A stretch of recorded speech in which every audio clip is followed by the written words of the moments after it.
Hi viewers, welcome to my YouTube channel. ಬನ್ನಿ, ಇವತ್ತು ನಾನು ಏರ್ ಪ್ಯಾಕ್ ಮಾಡೋದು ಹೇಗೆ ಅಂತ ತೋರಿಸ್ಕೊಡ್ತಾ ಇದ್ದೀನಿ. ಒಬ್ಬೊಬ್ರು ಒಂದೊಂದು ರೀತಿಯಲ್ಲಿ ಏರ್ ಪ್ಯಾಕನ್ನು ರೆಡಿ ಮಾಡ್ಕೊತಾರೆ. ನಾನು ಯಾವ ರೀತಿಯಾಗಿ ಈಸಿಯಾಗಿ ನಾರ್ಮಲಾಗಿ ಮನೇಲಿ ಸಿಗುವಂಥ ವಸ್ತುವಿನಲ್ಲಿ ಹೇಗೆ ಏರ್ ಪ್ಯಾಕ್ ಮಾಡೋದು ಅಂತ ತೋರಿಸ್ಕೊಡ್ತಾನೆ. ತುಂಬಾ ಚೆನ್ನಾಗಿ ಕಲರ್ ಬರುತ್ತೆ. ನಾನಿಲ್ಲಿ ಮೊದಲನೇದಾಗಿ 1 ಟೀ ಲೋಟದಷ್ಟು ನೀರು ಹಾಕ್ಕೊತಾ ಇದ್ದೀನಿ. ನಿಮಗೆ ಹೇರ್ ಎಷ್ಟಿದೆ ಅದ್ರ ಮೇಲೆ ನೋಡಿಬಿಟ್ಟು ನೀರು ಹಾಕ್ಕೊಳ್ಳಿ. ನಾನು ಯಾವಾಗಲೂ ಮಾಡೋದಷ್ಟೇ, 1 ಲೋಟ ಟೀ ಡಿಕಾಕ್ಷನ್ ಮಾಡೋಕ್ಕೆ 1 ಲೋಟ ನೀರಿಗೆ 2 ಸ್ಪೂನಷ್ಟು ಟೀ ಪೌಡರ್ ಹಾಕ್ಕೊಂಡಿನಿ. ಯಾವುದಾದ್ರೂ ಟೀ ಪೌಡರ್ ನಡೆಯುತ್ತೆ, ಅದನ್ನು ಕುದಿಯೋಕೆ ಇಟ್ಕೊಂಡು ಇಲ್ಲಿ ಪಕ್ಕದಲ್ಲಿ ಪೌಡರ್ ರೆಡಿ ಮಾಡ್ಕೊತ ನಾನು ತೊಗೊಳ್ತಿರೋದು ಪತಂಜಲಿ ಹರ್ಬಲ್ ಮೆಹಂದಿನ ತೊಗೊತಾ ಇದ್ದೀನಿ.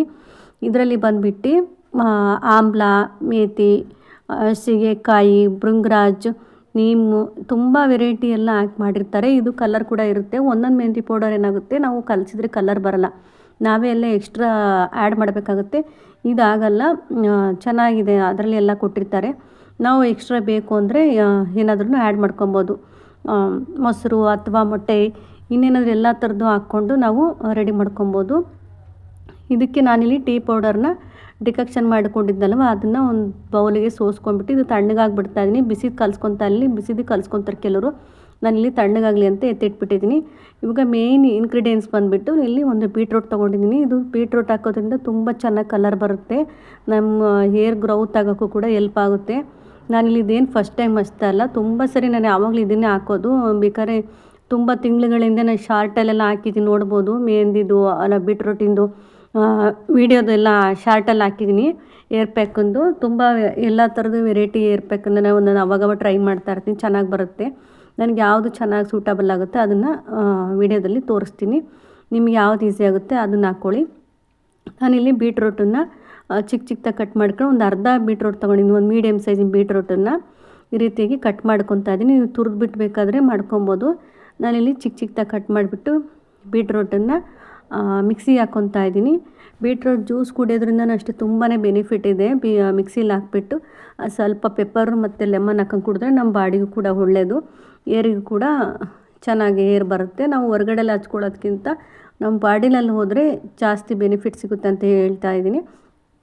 ಹಾಗೆ ನಾನಿಲ್ಲಿ ನೈಸಾಗಿ ಗ್ರೈಂಡ್ ಮಾಡ್ಕೊಂಡಿದ್ದೀನಿ. ನೀವು ಇದನ್ನು ಹೀಗೆ ಡೈರೆಕ್ಟಾಗಿ ಕೂಡ ಹಾಕ್ಬೋದು, ಅಂದರೆ ಸೋಸ್ದಿರ ಕೂಡ ಹಾಗೆ ಹಾಕ್ಬೋದು. ನಾವು ನೀಟಾಗಿ ಏರ್ ವಾಶ್ ಮಾಡಿದ್ಮೇಲೆ ಏನಾಗುತ್ತೆ, ಅದು ಹೇರೆಲ್ಲ ಒಣಗಿದ ಮೇಲೆ ಅದೆಲ್ಲ ಪುಡಿ ಥರದ್ದು ಏನಾದರೂ ಒಂದೊಂದಿದ್ದರೆ ಅದು ಬಿದ್ದೋಗುತ್ತೆ. ಅದರಿಂದ ಏನು ತೊಂದರೆ ಆಗೋಲ್ಲ, ಅದೇನು ಏರಿಗೆಲ್ಲ ಅಂಟ್ಕೊಳ್ಳೋದಿಲ್ಲ. ಹಾಗೆ ಚೆನ್ನಾಗಿ ನಮ್ಮ ಕೂದಲೆಲ್ಲ ಒಣಗಿದ ಮೇಲೆ ನೀಟಾಗಿ ಅದಾಗದೇ ಬಿದ್ದೋಗುತ್ತೆ. ಆ ಥರ ಕೂಡ ಮಾಡ್ಬೋದು. ಇಲ್ಲಪ್ಪ ಬೇಡ ನಮಗೆ ಅದೆಲ್ಲ ಇರಿಟೇಟ್ ಆಗುತ್ತೆ ಅನ್ನೋದಾದರೆ ಈ ರೀತಿಯಲ್ಲಿ ಒಂದು ಜರಡಿ ತೊಗೊಂಡು ಸೋಸ್ಕೊಬೋದು. ನಾನಿಲ್ಲಿ ಸ್ವಲ್ಪನೇ ಸೋಸ್ಕೊತಾ ಇದ್ದೀನಿ. ರಸ ಸ್ವಲ್ಪ ಬಂದಿದೆ, ನನಗೆ ಒಂದು ಟೀ ಲೋಟದಷ್ಟು ಬಂದರೆ ಸಾಕಾಗುತ್ತೆ. ನಿಮ್ಮ ಹೇರ್ ಏನಾದ್ರು ತಿಕ್ಕಾಗಿದ್ದರೆ, ಜಾಸ್ತಿ ರಸ ಬೇಕು ಅಂದರೆ ಬೀಟ್ರೂಟ್ದು ನೀವು ಇನ್ನೂ ಸ್ವಲ್ಪ ಮತ್ತೆ ಇದೇ ಉಳಿದಿರುತ್ತಲ್ಲ, ಇದನ್ನು ಜಾರಲ್ಲಿ ಹಾಕ್ಬಿಟ್ಟು ಮತ್ತೆ ನೀರನ್ನು ಹಾಕ್ಬಿಟ್ಟು ಮಿಕ್ಸ್ ಮಾಡ್ಕೊಂಡು ತೊಗೊಳ್ಳಿ. ಇನ್ನೂ ಗಟ್ಟಿಯಾಗಿರೋ ಬೀಟ್ರೂಟ್ ರಸನೇ ಬರುತ್ತೆ.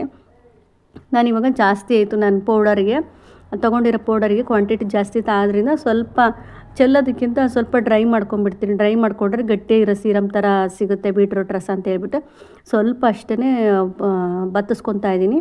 ಇವಾಗ ಅದನ್ನು ಕೂಡ ಸೈಡಲ್ಲಿ ಹಾರಕ್ಕೆ ಇಟ್ಬಿಟ್ಟಿದ್ದೀನಿ. ಅಷ್ಟರಲ್ಲಿ ಈ ಟೀ ಡಿಕಾಕ್ಷನ್ ತಣ್ಣಗಾಗಿತ್ತಲ್ವ, ಇದನ್ನು ನಾನು ಪೌಡರ್ನ ಮಿಕ್ಸ್ ಮಾಡ್ಕೊತಾ ಇದ್ದೀನಿ. ನಿಮಗೆ ಎಷ್ಟು ಬೇಕೋ ಅಷ್ಟು ಪೌಡರ್ ತೊಗೊಳ್ಳಿ, ನಿಮ್ಮ ಏರಿಗೆ ಎಷ್ಟಾಗುತ್ತೆ ನೋಡಿಬಿಟ್ಟು. ನಾನಿಲ್ಲಿವಾಗ ಟೀ ಡಿಕಾಕ್ಷನ್ ತೊಗೊಂಡಿದ್ನಲ್ವ, ಇದನ್ನು ಸ್ವಲ್ಪ ಮಿಕ್ಸ್ ಮಾಡಿಕೊಂಡು ಬೀಟ್ರೂಟ್ ರಸನ ಸೇರಿಸ್ಕೊತಾ ಇದ್ದೀನಿ. ಇದಿಷ್ಟಕ್ಕೆ ಸಾಕಾಗೋಯ್ತು ನನಗೆ. ನಿಮಗೆ ಮತ್ತೆ ಏನಾದ್ರು ಇನ್ನೂ ಸ್ವಲ್ಪ ಬೇಕು ಅನಿಸಿದರೆ ಅದು ನಾವು ಸೋಸಿದ್ವಲ್ಲ, ಉಳಿದಿತ್ತಲ್ಲ ಮಿಕ್ಕಿರೋದು ಬೀಟ್ರೂಟು, ಅದನ್ನು ಮತ್ತೆ ಒಂದು ಸರಿ ಗ್ರೈಂಡ್ ಮಾಡಿಬಿಟ್ಟು ಮತ್ತೆ ನಾವು ಬೀಟ್ರೂಟ್ ರಸ ತೊಗೊಬೇಕಾಗುತ್ತೆ. ನೋಡಿ, ಇಲ್ಲಿ ನನಗೆ ಮತ್ತೆ ಸ್ವಲ್ಪ ಸ್ಯಾಲ್ಟೈಸ್ ಬಂತು, ಹಾಗಾಗಿ ಮತ್ತೆ ಸ್ವಲ್ಪ ಬೀಟ್ರೂಟ್ ರಸ ತೊಗೊಂಡಿದ್ದೀನಿ. ಇದು ನನಗೆ ಮಿಕ್ಸ್ ಮಾಡೋಕ್ಕೆ ಸ್ವಲ್ಪ ತುಂಬ ಕಷ್ಟ ಅನ್ನಿಸ್ತು, ಹಾಗೆ ಕಂಫರ್ಟ್ ಅನ್ನಿಸ್ಲಿಲ್ಲ. ಹಾಗಾಗಿ ನಾನು ಸ್ವಲ್ಪ ದೊಡ್ಡ ಪಾತ್ರೆ ತೊಗೊಂಡ್ಬಿಟ್ಟಿದ್ದೀನಿ. ನೋಡೋಕ್ಕೆ ಸ್ವಲ್ಪ ಆದ್ರೂ ಈ ಥರ ಮಿಕ್ಸ್ ಮಾಡೋದಕ್ಕೆ ಸ್ವಲ್ಪ ದೊಡ್ಡದಾಗಿರೋ ಬೌಲ್ ಆದ್ರೆ ಚೆನ್ನಾಗಿ, ಇಲ್ಲಾಂದರೆ ಮೆಹಂದಿಲ್ಲ ಅಷ್ಟು ಈಸಿಯಾಗಿ ಕಲಸೋಕ್ಕಾಗಲ್ಲ, ಗಂಟು ಥರ ಆಗಿಬಿಡುತ್ತೆ. ನೋಡಿ, ಇವಾಗ ಚೆನ್ನಾಗಿ ಮಿಕ್ಸ್ ಮಾಡ್ಕೊಂಡಿದ್ದೀನಿ. ನಿಮಗೆ ಸ್ವಲ್ಪ ಜಾಸ್ತಿ ಕಲರಿಂಗ್ ಬೇಕು ಅಂದರೆ ಇವಾಗ ನಾನು ಕಲಿಸ್ತಾ ಇದ್ದೀನ. ಇದ್ರ ಜೊತೆಯಲ್ಲಿ ಸ್ವಲ್ಪ ಹುಣಸೆ ಹುಳಿ ನೆನೆಸ್ಕೊಬೇಕು. ಹುಣಸೆ ಹುಳಿ ಹಾಕೋದ್ರಿಂದ ಕಲರು ತುಂಬ ದಿನ ಇರುತ್ತೆ. ನೋಡ್ಬೋದು ಎಷ್ಟು ಚೆನ್ನಾಗಿ ಕಲರ್ ಬಿಡ್ಕೊಂಡಿದೆ. ಬೆಳಿಗ್ಗೆ ತೋರಿಸ್ತಾ ಇದ್ದೀನಿ ನಾನು. ಹುಣಸೆ ಹುಳಿ ಹಾಕೋದ್ರಿಂದ ಕಲರು ತುಂಬ ಚೆನ್ನಾಗಿ ಬರುತ್ತೆ. ಹಾಗೆ ನಿಂಬೆಹಣ್ಣಿಗಿಂತ ಹುಣಸೆಹಣ್ಣು ಬೆಸ್ಟ್ ಅಂತ ಹೇಳ್ತೀನಿ ನಾನು. ಯಾಕೆಂದರೆ ನಿಂಬೆಹಣ್ಣಲ್ಲಿ ಸಿಟ್ರಿಕ್ ಆಮ್ಲ ತುಂಬ ಜಾಸ್ತಿ ಇರುತ್ತೆ. ಹಾಗಾಗಿ ನನಗೆ ಅನಿಸಿದ್ದಂಗೆ ಇವಾಗ ನೆಲದ ಮೇಲೆಲ್ಲ ಹಾಕಿದರೆ ಹೇಗೆ ನೆಲೆಲ್ಲ ವೈಟ್ ಆಗುತ್ತೆ, ಹಾಗೆ ನಮ್ದು ಏರೋ ಆ ಥರ ಆಗುತ್ತೇನೋ ಅಂತ ನಾನು ಅಂದ್ಕೊಂಡಿದ್ದೀನಿ. ಹಂಗಾಗಿ ನಾನು ಜಾಸ್ತಿ ನಿಂಬೆಹಣ್ಣು ಬಳಸಲ್ಲ ಯಾವಾಗ್ಲೂ. ಹುಣಸೆ ರಸನ ಹಾಕ್ಕೊತೀನಿ ಮೆಹಂದಿ ಕಲಿಸ್ಬೇಕಾದ್ರೆ ಯಾವಾಗಲೂ ಅಷ್ಟೇ ನಾನು. ಅದು ಅಂದರೆ ನಾನು ಅಬ್ಸರ್ವ್ ಮಾಡಿದಂಗೆ ನಿಂಬೆಹಣ್ಣು ಹಾಕ್ಕೊಂಡೋದಕ್ಕಿಂತ ಹುಣಸೆ ಹಣ್ಣು ಹಾಕ್ಕೊಂಡಿದ್ದು ತುಂಬ ದಿನಗಳ ಕಾಲ ಕಲರ್ ಹಾಗೇ ಇರುತ್ತೆ. ನಾನು ಅಬ್ಸರ್ವ್ ಮಾಡ್ದಂಗೆ ಬೇಗ ಹೋಗೋದಿಲ್ಲ, ಹಾಗೆ ಇರುತ್ತೆ. ನೀವು ಬೆಳಗ್ಗೆ ಟೈಮಲ್ಲಿ ಬೇಕಾದರೆ ಒಂದು ವೈಟ್ ಎಗ್ಗನ್ನು ಸೇರಿಸ್ಕೊಬೋದು, ಮೊಸರನ್ನ ಸೇರಿಸ್ಕೊಬೋದು, ನಿಮಗೆ ಯಾವುದು ಅನಿಸುತ್ತೋ ಅದನ್ನು ಸೇರಿಸ್ಕೊಬೋದು. ನೋಡ್ಬೋದು ನಂದು ಅಂತೂ ತುಂಬ ಏರ್ ಲಾಸ್ ಆಗಿದೆ. ಯಾಕೆಂದರೆ ನಾನು ಸರಿ ಕಟ್ಟಿಂಗ್ ಮಾಡಿಸ್ಬಿಟ್ಟಿದ್ದೆ, ತುಂಬ ಏರೆಲ್ಲ ಲಾಸ್ ಆಯಿತು ನನಗೆ. ಯಾವಾಗಲೂ ಅಷ್ಟೇ ಒಬ್ಬೊಬ್ರು ಕೈ ಗುಣ ಹಾಗೆ ಅನಿಸುತ್ತೆ, ಒಬ್ಬೊಬ್ಬರು ಪಾರ್ಲರಲ್ಲಿ ಕಟ್ ಮಾಡಿದ್ದು ಚೆನ್ನಾಗಿ ಬರುತ್ತೆ, ಏರ್ ಅಷ್ಟೊಂದೆಲ್ಲ ಏರ್ ಫಾಲ್ ಆಗೋಲ್ಲ. ಇವರು ಒಬ್ಬೊಬ್ರ ಕೈಲಿಂದ ಕಟ್ಟಿಂಗ್ ಮಾಡಿಸ್ಕೊಂಡಂತೂ ತುಂಬಾ ಏರ್ ಫಾಲ್ ಆಗುತ್ತೆ. ನೋಡ್ಬೋದು ಎಷ್ಟು ತುಂಬ ತೆಳುಗಿದೆ. ನಾನಿವಾಗ ಚೆನ್ನಾಗಿ ಏರ್ ಕೇರ್ ಮಾಡೋದ್ರಿಂದ ಸ್ವಲ್ಪ ಇವಾಗೆಲ್ಲ ಹೊಸ್ದಾಗಿ ಕೂದಲೆಲ್ಲ ಬರ್ತಾಯಿದೆ, ನನಗೆ ಗೊತ್ತಾಗುತ್ತೆ. ಹಾಗೆ ನಿಮಗೆ ಚೆನ್ನಾಗಿ ತಿಕ್ಕಾಗಬೇಕು ಅಂದರೆ ನೈಟಲ್ಲಿ ನಾವು ಮಲಗಬೇಕಾದ್ರೆ ಜಡೆ ಹಾಕ್ಬಿಟ್ಟು ಮಲಗಬೇಕು. ಕೆಲವ್ರಿಗೆ ಯಾರಿಗೆ ಹಾಗೆ ಫ್ರೀ ಏರ್ ಬಿಡೋದು ಇರುತ್ತೆ, ಅವರು ನೈಟಲ್ಲಿ ಸ್ವಲ್ಪ ಆದಷ್ಟು ಬೆಳಗ್ಗೆ ಟೈಮಲ್ಲಿ ಏನಾದರೂ ಆದಷ್ಟು ಟೈಮ್ ಸಿಕ್ಕರೆ ಜಡೆ ಹಾಕ್ಕೊಳ್ಳಿ, ತುಂಬ ಚೆನ್ನಾಗಿ ಏರ್ ಬರುತ್ತೆ, ಉದುರೋದಿಲ್ಲ. ನನಗಿದು ಆಗಿರೋದು ಅನುಭವ. ಹಾಗೆ ಬಿಟ್ಕೊಂಡ್ರೆ ಏನಾಗುತ್ತೆ, ನಾವು ರಬ್ಬರ್ ಬ್ಯಾಂಡ್ ಹಾಕಿರ್ತೀವಲ್ಲ ಅದು ಅದೇ ಥರನೇ ತುಂಬ ಕೂದಲೆಲ್ಲ ಉದುರು ಬಿಡುತ್ತೆ. ಫಸ್ಟಿಗೆ ನಾನು ಏನು ಮಾಡ್ತೀನಿ ಅಂತ ಚೆನ್ನಾಗಿ ಇದೆಲ್ಲ ನೀಟಾಗಿ ಬಾಚಿಡ್ಕೊಬೇಕಾಗುತ್ತೆ. ಇದೆಲ್ಲ ನೋಡಿದೆ ಬಾಚ್ಕೊಂಡ್ಬಿಟ್ಟು ಮಧ್ಯದಲ್ಲಿದೆಯಲ್ಲ ನೋಡ್ಕೊಂಡು ಈ ರೀತಿಯಲ್ಲಿ ಕಲಿಸ್ಕೊಂಡಿದ್ದೀನಿ. ನೋಡ್ಬೋದು ಎಷ್ಟು ತುಂಬ ತೆಳುವಾಗೆಲ್ಲ ಬೇಡ, ಒಂದು ಸ್ವಲ್ಪ ಮೀಡಿಯಮ್ಮಾಗಿ ಗಟ್ಟಿಯಾಗಿ ಕಲಿಸ್ಕೊಂಡಿದ್ದೀನಿ. ತುಂಬ ತೆಳುಗಿದ್ರೆ ಏನಾಗುತ್ತೆ, ಎಲ್ಲ ಫುಲ್ಲು ತುಂಬ ತೆಳುಗಾಗಿರುತ್ತೆ, ಬಟ್ಟೆ ಮೇಲೆಲ್ಲ ಓಡಾಡ್ಬೇಕಾರೆಲ್ಲ ಕೆಳಗಡೆ ಬಟ್ಟೆ ಮೇಲೆಲ್ಲ ಓಡಾಡ್ಬೇಕಾದ್ರೆ ಕೆಳಗಡೆ ಹೋಗ್ಬಿಡುತ್ತೆ. ಹಾಗಾಗಿ ನಾವು ಸ್ವಲ್ಪ ಈ ರೀತಿಯಾಗಿ ಗಟ್ಟಿ ಕಲಿಸ್ಕೊಂಡಿದ್ದೀನಿ. ಇವಾಗ ಮೊದಲನೇದಾಗುತ್ತೆ ನಾನು ಏನು ಮಾಡ್ತೀನಿ ಅಂದರೆ ನೋಡ್ತಾ ಇರ್ಬೋದು, ಇಲ್ಲಿ ಈ ರೀತಿಯಾಗಿ ಪಾರ್ಟೇಷನ್ ಮಾಡ್ಕೊತೀವಿ. ಸ್ವಲ್ಪ ನಾವು ಫಸ್ಟು ಇಲ್ಲಿ ತುದಿ ಇರ್ತಲ್ಲ, ಇಲ್ಲಿ ನೋಡ್ಬೋದು, ಇಲ್ಲಿಂದನೇ ನಾನು ಎತ್ಕೊಂಡ್ಬಿಡ್ತೀನಿ, ಮಧ್ಯದಲ್ಲಿ ತೊಗೊಬೋದು.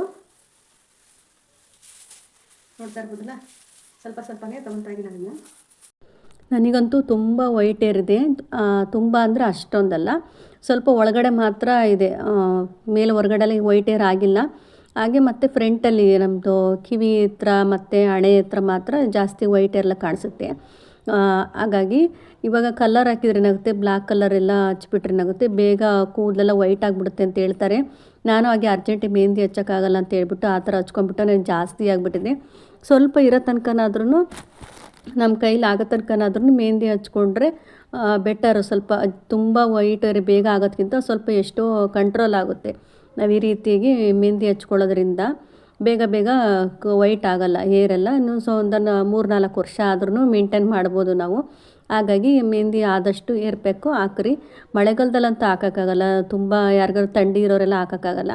ಹಂಗಾಗಿ ಮಳೆಗಾಲದಲ್ಲಿ ಮೇಂಟೈನ್ ಮಾಡೋದು ಸ್ವಲ್ಪ ಕಷ್ಟನೇ, ನನಗೂ ಅಷ್ಟೇ ಮೇಂಟೈನ್ ಮಾಡೋಕ್ಕಾಗಲ್ಲ ಮಳೆಗಾಲದಲ್ಲಿ. ಈಗ ಚಳಿಯಲ್ಲಿ ಮತ್ತು ಬೇಸಿಗೆಯಲ್ಲಿ ಆರಾಮಾಗೆ ನಮಗೆ ಟೈಮ್ ಸಿಕ್ಕಾಗ ಯೂಸ್ ಮಾಡ್ಕೊಬೋದು. ನೋಡಿಲಿ ನಾನಿವಾಗ ಮೊದಲನೇದಾಗೆ ಸ್ವಲ್ಪನೇ ಪಾರ್ಟೇಷನ್ ಮಾಡ್ಕೊಂಡಿದ್ದೀನಿ, ಸ್ವಲ್ಪ ಸ್ವಲ್ಪನೇ ತೊಗೊಬೇಕು. ಸ್ಟಾರ್ಟಿಂಗಲ್ಲಿ ನಾವೇನು ಗೊತ್ತಾ, ಈ ನಮ್ಮದು ತಲೆ ಬುಡಕ್ಕೆಲ್ಲ ನೀಟಾಗಿ ಅಪ್ಲೈ ಮಾಡಬೇಕು. ಅಲ್ಲೇ ಇರೋದು ಮೇನ್, ನಮ್ಗೆ ವೈಟ್ ಏರೆಲ್ಲ ಲೆಂತ್ ಆಗಿದೆಯಲ್ಲ ಅಲ್ಲೆಲ್ಲ ಬಂದಿರಲ್ಲ. ಸ್ಟಾರ್ಟಿಂಗು ನಮ್ಮದು ತಲೆಯಲ್ಲಿ ಏನು ಇದೆಯಲ್ಲ ಅಲ್ಲೇ ಅಷ್ಟೇ ಬಂದಿರುತ್ತೆ ಸ್ಟಾರ್ಟಿಂಗ್. ಹಂಗಾಗಿ ನಾವು ಫಸ್ಟ್ ನೀಟಾಗೆಲ್ಲ ಬುಡಕ್ಕೆ ಹಚ್ಕೊಬೇಕು. ಹಾಗೆ ಬುಡಕ್ಕೆಲ್ಲ ಹಚ್ಕೊಂಡ್ರೆ ಅದು ಪ್ರೋಟೀನೆಲ್ಲ ನಮ್ಮದು ಹೇರಿಗೆಲ್ಲ ಸಿಗುತ್ತೆ. ಹಾಗಾಗಿ ಸ್ಟಾರ್ಟಿಂಗ್ ಹಚ್ಕೊಂಡ್ಬಿಟ್ಟು ಈ ಥರ ರೋಲ್ ಮಾಡ್ಕೊಂಡಿದ್ದೀನಿ ನಾನು ಮಧ್ಯದಲ್ಲಿ. ಇವಾಗ ಸ್ವಲ್ಪ ಸ್ವಲ್ಪನೇ ತೊಗೊಬೇಕು, ಮತ್ತು ಹಿಂದೆ ನಾವೇನು ತೊಗೊಂಡಿಲ್ಲ ಆದರೆ ಬ್ಯಾಕ್ ಸೈಡಲ್ಲಿ ಮತ್ತೆ ಸ್ವಲ್ಪ ತೊಗೊಬೇಕು. ತುಂಬ ಜಾಸ್ತಿ ತೊಗೊಂಡ್ರೆ ಏನಾಗುತ್ತೆ, ಆಗುತ್ತೆ ಇಲ್ಲ ಅಂತಲ್ಲ, ಆದರೆ ವೈಟ್ ಏರ್ಗಳು ಒಳಗಡೆ ಎಲ್ಲ ನೀಟಾಗಿ ಅಪ್ಲೈ ಆಗಲ್ಲದು. ಹಾಗಾಗಿ ಸ್ವಲ್ಪ ಸ್ವಲ್ಪನೇ ತೊಗೊಬೇಕಾಗುತ್ತೆ ನಾವು, ಜಾಸ್ತಿ ತೊಗೊಂಡ್ರೆ ಆಗಲ್ಲ. ನೋಡಿ ಈ ರೀತಿಯಾಗಿ ನಾನು ಸ್ವಲ್ಪ ಸ್ವಲ್ಪನೇ ಮಾಡ್ಕೊಂಡಿನಿ. ಒಬ್ಬರು ಆರಾಮಾಗಿ ಹಚ್ಕೊಬೋದು, ಏನು ಕಷ್ಟ ಇಲ್ಲ. ಆದರೆ ಸ್ವಲ್ಪ ಲೆಂತ್ ಇರೋ ಏರರು ಸ್ವಲ್ಪ ತುಂಬ ಕಷ್ಟ ಅನಿಸುತ್ತೆ. ಹಾಗಾಗಿ ನನಗೆ ಸ್ವಲ್ಪ ಈಸಿಯಾಗಿ ಹಚ್ಕೊತಾ ಇದ್ದೀನಿ, ಏನು ಅಷ್ಟೊಂದೇನು ಕಷ್ಟ ಅನಿಸಲ್ಲ. ಕಷ್ಟ ಅಂದ್ಕೊಂಡ್ರೆ ಅದು ಹಚ್ಕೊಳ್ಳೋಕೆ ಒಂಥರ ಇರಿಟೇಷನ್ ಆಗಿಬಿಡುತ್ತೆ. ಇಷ್ಟಪಟ್ಬಿಟ್ಟು ಖುಷಿಯಾಗಿ ಹಚ್ಕೊಂಡ್ರೆ ಚೆನ್ನಾಗಿರುತ್ತೆ. ನೋಡ್ಬೋದು ಇಲ್ಲಿ ನಾನು ಸ್ಟಾರ್ಟಿಂಗಲ್ಲಿ ನೀಟಾಗಿ ಅಪ್ಲೈ ಮಾಡ್ತಾಯಿದ್ದೀನಿ. ಇದನ್ನು ಯಾವಾಗ ಅಪ್ಲೈ ಮಾಡಬೇಕು ಅಂದರೆ ತಿಂಗಳಿಗೆ ಒಂದು ಸಾರಿನಾದರೂ, ತಿಂಗಳಲ್ಲಿ ಒಂದು ಸಾರಿ ಇಲ್ಲ ತಿಂಗಳಿಗೆ 2 ಸಾರಿ ಟೈಮ್ ಸಿಕ್ಕರೆ ಅಪ್ಲೈ ಮಾಡ್ತಾಯಿದ್ರೆ ವೈಟ್ ಏರು ಬೇಗ ಬರೋದಿಲ್ಲ ನಮಗೆ. ಅವಾಗ ಈಸಿ ಆಗುತ್ತೆ ಹಚ್ಕೊಳ್ಳೋಕ್ಕೆಲ್ಲವ. ಇವಾಗ ತಿಂಗಳಿಗೆ ಒಂದು ಸಾರಿ, 2 ತಿಂಗಳಿಗೆ ಒಂದು ಸಾರಿ ಹಚ್ಕೊಳಕ್ಕೆ ಹೋದ್ರೆ ಅಂತೂ ತುಂಬ ವೈಟ್ ಏರ್ ಆಗುತ್ತೆ. ನಾವು ಒಂದು ಸಾರಿ ಮೆಹಂದಿ ಹಚ್ಕೊಂಡ್ರೆ ಬೇಗ ಕವರ್ ಆಗೋಲ್ಲ. ಅವಾಗ ನಾವೇನು ಮಾಡ್ತೀವಿ, ಅಯ್ಯೋ ಆಗಲ್ಲ ಇದು ಅಂದ್ಬಿಡುತ್ತೆ. ಹಂಗಾಗಿ ಸಾಧ್ಯವಾದಷ್ಟು ತಿಂಗಳಲ್ಲಿ ಒಂದು ಸಾರಿನಾದರೂ ಟೈಮ್ ಸಿಕ್ಕರೆ 2 ಸಾರಿನ ಹಚ್ಕೊಂಡ್ರೆ ಚೆನ್ನಾಗಿ ಆಗುತ್ತೆ. ಏರ್ ಕೂಡ ಉದ್ರೋದಿಲ್ಲ, ತುಂಬ ಚೆನ್ನಾಗಿ ಬರುತ್ತೆ ಏರೆಲ್ಲ. ನಾವಿವಾಗ ಬೀಟ್ರೂಟ್ ಪೌಡರು ಮೆಹಂದಿ ಹಚ್ಕೊಳ್ತಿರೋದು ವೈಟ್ ಏರೆಲ್ಲ ಹೋಗುತ್ತೆ ಅಂತಲ್ಲ, ಇರೋ ವೈಟ್ ಏರು ರೆಡ್ ಆಗುತ್ತೆ. ನೆಕ್ಸ್ಟು ಬರೋದು ವೈಟ್ ಏರೆಲ್ಲ ಸ್ವಲ್ಪ ಅವಾಯ್ಡ್ ಆಗುತ್ತೆ ಅಂತ ಮಾತ್ರ ಹಚ್ತಾ ಇರೋದು. ಮತ್ತು ನೀವಾಗ ಹಚ್ಕೊಂಡ್ಬಿಟ್ರೆ ಇಲ್ರಿ ಬ್ಲ್ಯಾಕ್ ಎಲ್ಲ ಆಗಲಿಲ್ಲ ಹೇರೆಲ್ಲ ಅಂತ ಎಲ್ಲ ಕೇಳೋದಲ್ಲ ಇದು ನಮಗೆ ಇರೋ ವೈಟ್ ಏರು ನೀಟಾಗಿ ಚೆನ್ನಾಗಾಗುತ್ತೆ, ಕೆಂಪಾಗುತ್ತೆ. ನೆಕ್ಸ್ಟ್ ಯಾವುದಾದ್ರೂ ವೈಟ್ ಏರ್ ಬರುತ್ತಲ್ವ, ಅದು ಸ್ವಲ್ಪ ಕಂಟ್ರೋಲ್ ಆಗುತ್ತೆ, ಅಷ್ಟೊಂದು ವೈಟ್ ಏರ್ ಬರೋದಿಲ್ಲ. ನೀಟಾಗಿ ಮೆಹಂದಿ ಎಲ್ಲ ಹಚ್ಕೊಳ್ಳೋದ್ರಿಂದ ಬ್ಲ್ಯಾಕ್ ಏರು ವೈಟ್ ಆಗೋಕ್ಕೆ ಚಾನ್ಸ್ ಇರೋಲ್ಲ. ಹಾಗಾಗಿ ಮೆಹಂದಿ ಹಚ್ಕೊಳ್ಳೋದು. ಮತ್ತು ಕಪ್ಪಾಗುತ್ತೆ ನಾನು ಹಚ್ಕೊಂಡೆ ಅಂತೆಲ್ಲ ಮತ್ತೆ ಕ್ವಶನ್ ಕೇಳಬೇಡಿ. ಇದು ಕಪ್ಪಾಗೋದಿಲ್ಲ, ರೆಡ್ ಆಗುತ್ತೆ. ವೈಟ್ ಏರ್ ಏನಿದೆ ಅದೆಲ್ಲ ರೆಡ್ ರೆಡ್ ಕಾಣಿಸುತ್ತೆ. ನಮ್ಮ ನೀಟಾಗಿ ವಾಶ್ ಮಾಡಿದ್ಮೇಲೆ ಶೈನಿಯಾಗಿರುತ್ತೆ. ಬಿಸಿಲಿಗೆ ಹೋದ್ರಂತೂ ಅಷ್ಟು ಚೆನ್ನಾಗಿರ್ತೈತಿ. ನಿಮಗೇನು ನಿಮ್ಮ ಹೇರ್ ನೋಡ್ಕೊಂಡ್ರೆ ಅಷ್ಟು ಖುಷಿಯಾಗುತ್ತೆ, ಅಷ್ಟು ಚೆನ್ನಾಗಿ ಬರುತ್ತೆ. ಯಾವುದೇ ಕೆಮಿಕಲ್ ಇಲ್ದಿರೋ ಕಲರ್ ಇಲ್ದಿರೋಂಗೆ ನಾರ್ಮಲಾಗಿ ನ್ಯಾಚುರಲ್ಲಾಗಿ ಇರೋ ಕಲರ್ನ ಅಪ್ಲೈ ಮಾಡಿಕೊಂಡ್ರೆ ನಮ್ಮ ಹೇರಿಗೂ ಒಳ್ಳೆಯದು, ನಮಗೂ ಒಂದು ಖುಷಿ. ನಾವು ಹೋಮ್ ರೆಮಿಡಿ ಮಾಡ್ಕೊಂಡ್ಬಿಟ್ಟು ಅಪ್ಲೈ ಮಾಡ್ಕೊಂಡಿದ್ದೆಲ್ಲ ಚೆನ್ನಾಗಾಗುತ್ತೆ ಅಂತ ನಮಗೂ ಒಂದು ಖುಷಿ.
ಹಾಗೆ ಅಪ್ಲೈ ಮಾಡಾದಮೇಲೆ ಸೈಡಲ್ಲಿ ನಮ್ಮ ಕಿವಿ ಹತ್ರ ಆಗಿರ್ಬೋದು, ಹಣೆ ಹತ್ರ ಆಗಿರ್ಬೋದು, ಚಿಕ್ಕ ಚಿಕ್ಕದಾಗಿ ವೈಟ್ ಏರ್ ಇರ್ತೈತಿ.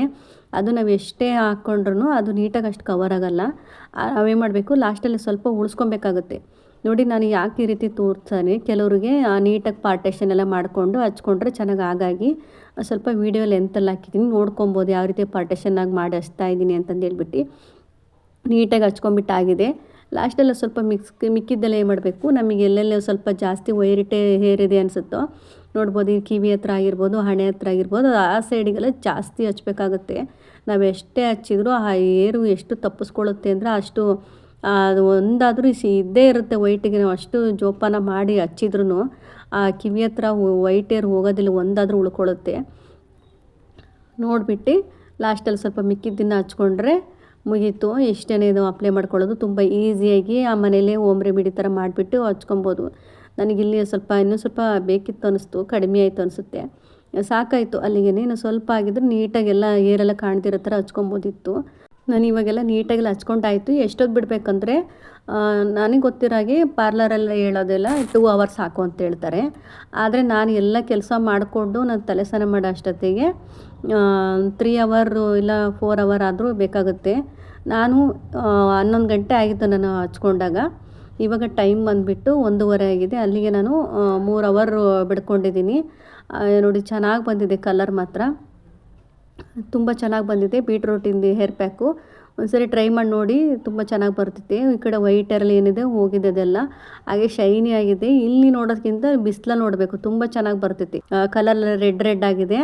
ಅದು ಹತ್ರದಿಂದ ನೋಡಿದವ್ರಿಗೆ ಗೊತ್ತಾಗುತ್ತೆ ಅಷ್ಟೊಂದು. ಈಗ ಅನಿಸ್ಬೋದು ಏನು ಇಷ್ಟು ಸಣ್ಣ ಹೇರ್ ಹಿಡ್ಕೊಂಡು ಹಿಂಗೆಲ್ಲ ತೋರಿಸ್ತಾರೆ ಅಂತಂದು. ನಮ್ಮ ಹೇರು ನಮಗೆ ಇಷ್ಟ, ಹಾಗಾಗಿ ನಮ್ಮ ಹೇರನ್ನ ನಮ್ಮನ್ನು ನಾವು ಖುಷಿ ಪಡಬೇಕು, ನಮ್ಮನ್ನು ನಾವು ಇಷ್ಟಪಡಬೇಕು, ನಮ್ಮ ಹೇರನ್ನೇ ಇಷ್ಟಪಡಬೇಕು. ಬೇರೆಯವ್ರು ನೋಡಿಬಿಟ್ಟು ಲೆಂತಾಗಿರೋರು ನೋಡಿ, ತುಂಬ ತಿಕ್ಕಾಗಿರೋರು ನೋಡಿಬಿಟ್ಟು ನಾವು ಫೀಲ್ ಮಾಡ್ಕೊಬಾರ್ದು. ಯಾವತ್ತಿದ್ರೂ ನಮ್ಮ ತನನ ಬಿಟ್ಕೊಡ್ಬಾರ್ದು. ನಮ್ಮನ್ನು ಇಷ್ಟಪಡದೆ ಇನ್ನೊಬ್ಬರಿಗೆ ಹೋಲಿಸ್ಕೊಂಡು ನಾವು ಇರಿಟೇಟ್ ಮಾಡಿಕೊಂಡು ಇನ್ನೇನೋ ಮಾಡಿಕೊಂಡು ಬೇಜಾರಾಗಿ ಕೂತ್ಕೊಬಾರ್ದು. ನಾವು ಹೇಗೆ ಇರಲಿ, ನಮ್ಮ ಕಲರ್ ಹೇಗೆ ಇರಲಿ, ನಾವು ಹೇಗೆ ಇರಲಿ, ನಮ್ಮ ತೆಳ್ಳಗೆ ಇರಲಿ, ಬೆಳ್ಳಗೆ ಇರಲಿ, ದಪ್ಪನೇ ಇರಲಿ, ಸಣ್ಣನೇ ಇರಲಿ, ನಮ್ಮನ್ನು ನಾವು ಯಾವತ್ತೂ ನಾವು ಇಷ್ಟಪಡಬೇಕು. ಆವಾಗಲೇ ನಮ್ಮ ಮನಸ್ಸಿಗೆ ಖುಷಿ ಆಗೋದು, ಸಮಾಧಾನ ಅನಿಸುತ್ತೆ. ಇನ್ನೊಬ್ಬರು ನೋಡಿ ಬೇಜಾರು ಮಾಡ್ಕೊಳ್ತಿಂತ ಆರಾಮಾಗಿ ಹೆಲ್ತಿಯಾಗಿರ್ಬೋದು. ಹಾಗೆ ಇವತ್ತಿನ ವಿಡಿಯೋ ಇಷ್ಟ, ಪ್ಲೀಸ್ ಲೈಕ್ ಮಾಡಿ, ಸಬ್ಸ್ಕ್ರೈಬ್ ಮಾಡ್ಕೊಳ್ಳಿ. Thank you.